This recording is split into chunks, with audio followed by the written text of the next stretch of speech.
শেখ হাসিনা কি সত্যিই দেশে ফিরবেন, নাকি এটি শুধু রাজনৈতিক বার্তা? প্রশ্নটি এখন শুধু বাংলাদেশের নয়, দিল্লির ক্ষমতার করিডোরেও ঘুরপাক খাচ্ছে একই জিজ্ঞাসা।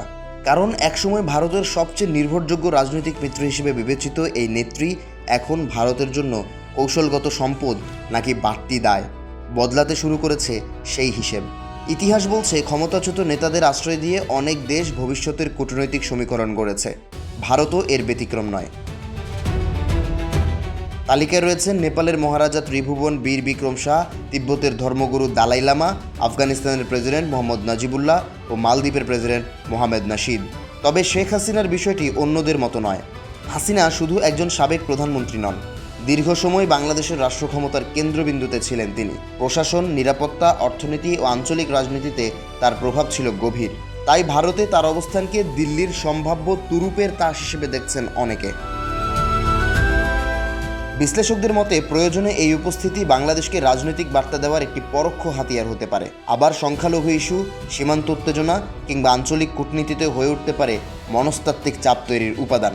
যদিও ভারত সরকার আনুষ্ঠানিকভাবে বলে আসছে, ব্যক্তি নয়, রাষ্ট্রের সঙ্গে সম্পর্ককেই সর্বোচ্চ গুরুত্ব দেয় তারা। এরই মধ্যে নতুন বিতর্ক তৈরি করেছেন শেখ হাসিনা নিজেই।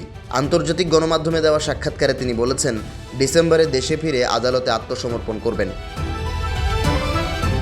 কিন্তু রাজনৈতিক বিশ্লেষকদের বড় অংশ এই ঘোষণাকে বাস্তব পরিকল্পনার চেয়ে রাজনৈতিক কৌশল বলেই মনে করছেন। তাদের ভাষায় এটি কর্মীদের মনোবল ধরে রাখার চেষ্টা, বাস্তব রূপরেখা নয়।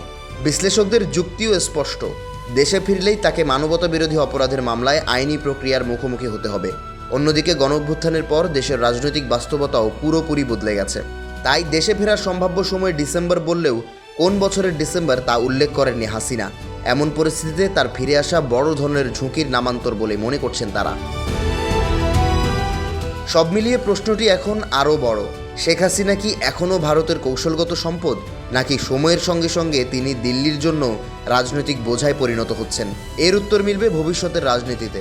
তবে একটি বিষয় স্পষ্ট, ১,৫০০ কিলোমিটার দূরে থাকলেও এখনও বাংলাদেশের রাজনীতির গুরুত্বপূর্ণ অংশ শেখ হাসিনা।